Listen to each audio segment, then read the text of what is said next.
Time traveller செய்திகள். முதலில் தலைப்புச் செய்திகள். விஜயதாச ராஜபக்சவுக்கு அரசாங்கத்தில் இருந்து விலகுமாறு ரணில் அறிவிப்பு. கிராம உத்தியோகஸ்தர்களின் சேவை யாப்பு விவகாரம் சஜித் முன்வைத்துள்ள குற்றச்சாட்டு. குறைக்கப்படும் மின் கட்டணம் அறிவிக்கும் திகதி தொடர்பில் வெளியான தகவல். ஒற்றையாட்சியை ஒழிக்க தயாரா? சமஷ்டியை கொண்டுவர முடியுமா? ரணிலிடம் கஜேந்திரன் கேள்விக்கணை. இலங்கை பாடசாலை கல்வி முறைமையில் மாற்றம், கல்வி அமைச்சர் வெளியிட்ட முக்கிய அறிவிப்பு. இராணுவத்தினரின் உதவியுடன் தாக்கப்படும் ஊடகங்கள், தமிழரசு கட்சி குற்றச்சாட்டு. வயநாட்டில் களமிறங்கும் பிரியங்கா காந்தி. விரைவில் மக்களை சந்திக்க உள்ள விஜய். ஈரானில் சக்தி வாய்ந்த நிலநடுக்கம், 4 பேர் மரணம், 120 பேர் படுகாயம். ரஷ்ய பிரஜைகளுக்கு தடை விதித்துள்ள கனேடிய அரசாங்கம். தொடர்பென விரிவான செய்திகள். அரசாங்கத்திலிருந்து விலகுமாறு அமைச்சர் விஜயதாச ராஜபக்ச அவர்களை ஜனாதிபதி ரணில் விக்ரமசிங்க அறிவுறுத்தியிருப்பதாக ஸ்ரீலங்கா சுதந்திர கட்சி குறிப்பிட்டிருக்கிறது.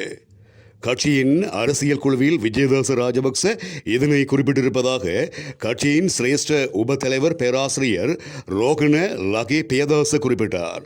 விஜயதாச ராஜபக்ச நீதித்துறை சிறைச்சாலை மறுசீரமைப்பு அமைச்சராக பதவி வகித்து வருவதுடன் அவர் ஸ்ரீலங்கா சுதந்திர கட்சியின் தலைவராகவும் நியமிக்கப்பட்டுள்ளார்.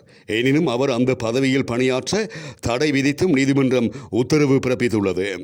குறித்த அறிக்கையை நிராகரித்த நீதியமைச்சர் விஜயதாச ராஜபக்ச ரோகண லக்ஷ்மன் பியதாச தெரிவித்த கருத்து முற்றிலும் பொய்யானது என தெரிவித்திருக்கின்றமை குறிப்பிடத்தக்கது. கிராம அலுவலர் சங்கங்களுடன் ஏற்படுத்திக் கொண்ட இணக்கப்பாடுகளை விடுத்து சேவையாப்பு தொடர்பான பெரிதொரு வரைவே அமைச்சால் பொதுச்சேவை ஆணைக்குழுவின் அனுமதிக்காக அனுப்பி வைக்கப்பட்டிருக்கிறது. வேறொன்றை அனுமதிக்கு அனுப்பி வைத்துவிட்டு பிரச்சனையை தீர்த்து விட்டோம் என போலியான செய்திகளை பரப்பி வருகின்றார்கள் என்று எதிர்க்கட்சித் தலைவர் சஜித் பிரேமதாச குறிப்பிட்டுள்ளார். குறித்த விடயத்தினை அவர் நாடாளுமன்ற அமர்வின் போது கூறியுள்ளார்.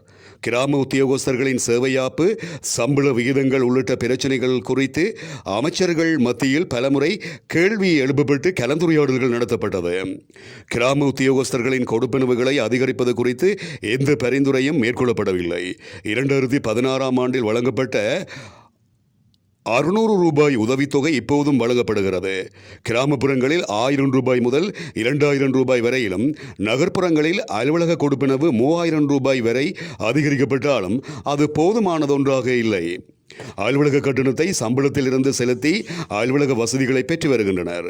வெற்றிடங்களை நிரப்ப 1942 புதிய கிராம அலுவலர்கள் நியமிக்கப்பட்டார்கள். இவர்களின் 3 மாத பயிற்சிக்கு மாதம் 3000 ரூபாய் தொகையே அனுமதிக்கப்பட்டுள்ளது. அடிப்படை சம்பளத்தை இந்த பயிற்சி கொடுப்பனவாக வழங்குமாறும் இந்த விடயங்கள் அனைத்தும் பல சந்தர்ப்பங்களில் கேள்விக்கு உட்படுத்தப்பட்டாலும் இன்னும் தீர்வுகள் முன்வைக்கப்படவில்லை எனவும் தெரிவிக்கப்பட்டிருக்கிறது. இந்த ஆண்டின் 2வது மின்கட்டண திருத்தம் ஜூலை 15ஆம் நாள் அறிவிக்கப்படும் என தெரிவிக்கப்படுகிறது. குறித்த தகவலை பொது பயன்பாடுகள் ஆணைக்குழுவின் தலைவர் மஞ்சுள பெர்னாண்டோ குறிப்பிட்டுள்ளார். இதன்படி உத்தேச மின்சார கட்டண திருத்தம் தொடர்பில் பொதுமக்களின் எழுத்தூடான கருத்துக்கள் ஜூலை 8ஆம் நாள் வரை ஏற்றுக்கொள்ளப்படும் எனவும், வாய்மொழி ஊடான கருத்துக்கள் ஜூலை 9ஆம் நாள் வரை நடைபெறும் என அவர் குறிப்பிட்டிருக்கின்றார்.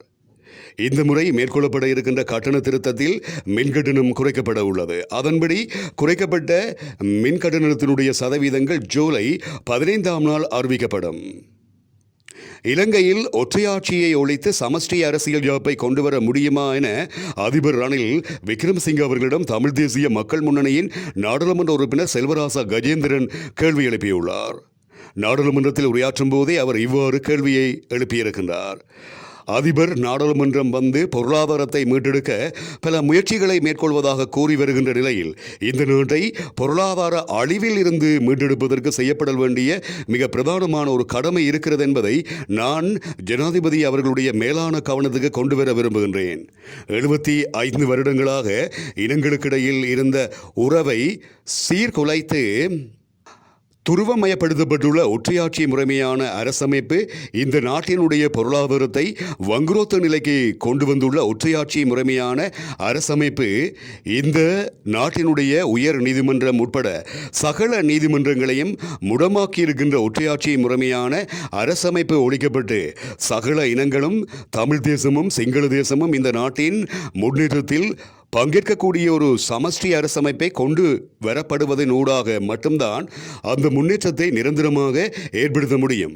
அவ்வாறான முயற்சியை செய்வதற்கு அதிபர் ரணில் விக்ரமசிங்க தன்னுடைய காலத்தில் இந்த ஒற்றையாட்சி முறைமையின் தோல்வியை ஒப்புக்கொண்டு தமிழ் தேசமும் சிங்கள தேசமும் அங்கீகரிக்கப்பட்ட அடிப்படையிலான சமஷ்டி அடிப்படையிலான தீர்வை கொண்டு வருவதற்கும் அதனூடாக தமிழ் மக்கள் இந்த நாட்டினுடைய அபிவிருத்தியிலும் நாட்டின் முன்னேற்றத்திலும் வல்லரசு தரத்துக்கு இந்த தேசத்தை கொண்டு வருவதற்கான பங்களிப்பை செய்ய சமஷ்டி அரசமைப்பை கொண்டு வருவதற்கு அதிபர் நடவடிக்கை எடுக்க வேண்டும். இதை செய்ய அதிபர் தயாராக இருக்கின்றாரா என நான் அவரிடம் கேட்க விரும்புகின்றேன் எனவும் அவர் குறிப்பிட்டார். அனைத்து பாடசாலைகளும் டிஜிட்டல் மயமாக்கப்பட்டு ஒரே வலையமைப்பில் இணைக்கப்பட்டால் அனைத்து விகிதங்களும் மற்றும் பாடங்களும் ஒரே இடத்திலிருந்து கற்பிக்கப்படும் என கல்வி அமைச்சர் சுசில் பிரேமஜயந்த குறிப்பிட்டிருக்கின்றார்.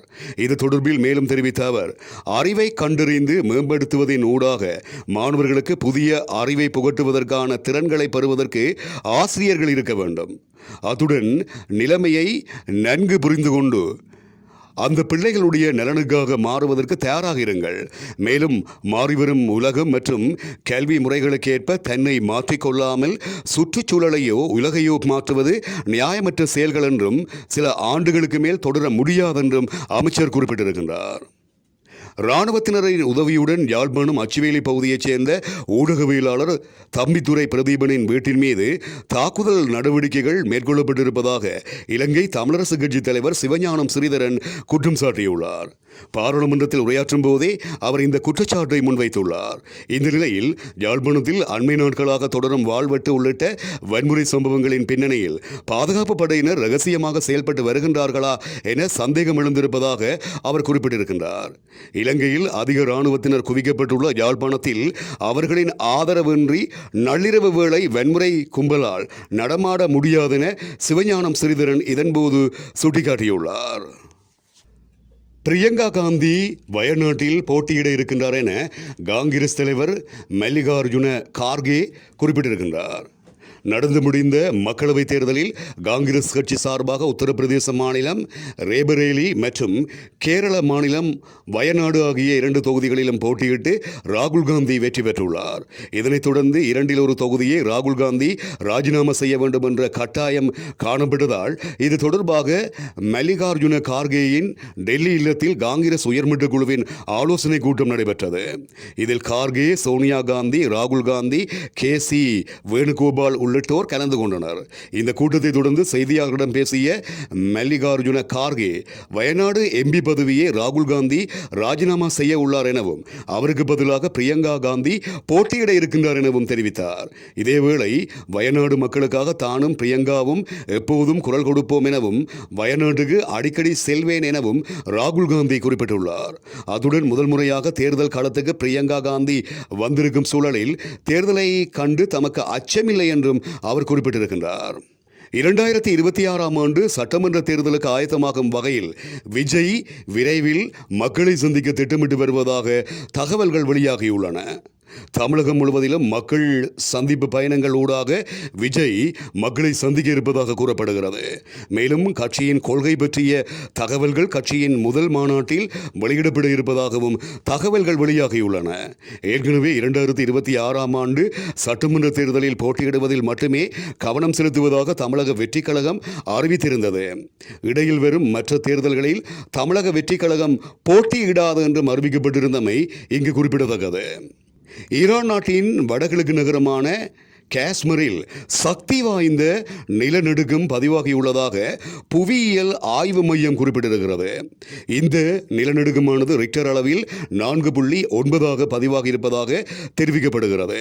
இதனால் 4 பேர் மரணமடைந்திருப்பதுடன் 120 பேர் படுகாயமடைந்திருப்பதாக அந்த நாட்டு ஊடகங்கள் செய்தியை வெளியிட்டிருக்கின்றன. ஈரான் நாட்டு நேரப்படி மதியம் 1:24 மணிக்கு ஏற்பட்ட இந்த நிலநடுக்கம் 10 கிலோமீட்டர் ஆழத்தில் ஏற்பட்டிருப்பதாகவும் தெரிவிக்க தெரிவிக்கப்படுகிறது. இதன்போது கட்டிடங்கள் குலுங்கியதால் மக்கள் குறித்த பகுதியிலிருந்து வெளியேறிய நிலையில் சில இடங்களில் கட்டிடங்கள் இடிந்து வீழ்ந்திருப்பதாகவும் தெரிவிக்கப்படுகிறது. இதேவேளை கடந்த 2003ஆம் ஆண்டு ஈரானின் தென்கிழக்கு நகரமான பாமில் ஏற்பட்ட 6.6 ரிக்டர் அளவிலான நிலநடுக்கத்தால் 31,000க்கும் அதிகமான மக்கள் மரணமடைந்தமை குறிப்பிடத்தக்கது. ரஷ்யா பிரஜைகள் 13 பேர் மீது கனேடிய அரசாங்கம் தடை விதித்திருக்கிறது. இந்த தடையானது கனேடிய புலனாய்வு பிரிவு, சிறைச்சாலைகள் மற்றும் காவல்துறை பிரிவு என்பவற்றுக்கு சேர்ந்த 13 ரஷ்ய பிரஜைகள் மீது விதிக்கப்பட்டுள்ளது. கனேடிய வெளிவிவகார அமைச்சர் மெலேனி ஜோலி தடை குறித்து அதிகாரப்பூர்வமாக தெரியப்படுத்தி இருக்கின்றார். குறிப்பாக ரஷ்யாவின் முன்னாள் எதிர்க்கட்சி தலைவர் அலெக்சி நவால்னி கைது செய்யப்பட்டு தடுத்து வைக்கப்பட்டமை மற்றும் நஞ்சூட்டப்பட்ட குற்றச்சாட்டுகளின் அடிப்படையில் இவ்வாறு தடை விதிக்கப்பட்டுள்ளது. அலெக்சியின் மனைவி ஜூலியா தற்பொழுது கனடாவுக்கு விஜயம் செய்துள்ளார். இவ்வாறான ஒரு பின்னணியில் கனடிய அரசாங்கம் ரஷ்ய பிரஜைகள் சிலருக்கு தடை விதிப்பதாக அறிவித்திருக்கின்றமை இங்கு குறிப்பிடத்தக்கது. இத்துடன் டைம் டிராவலர் செய்திகள் நிறைவடைகின்றன.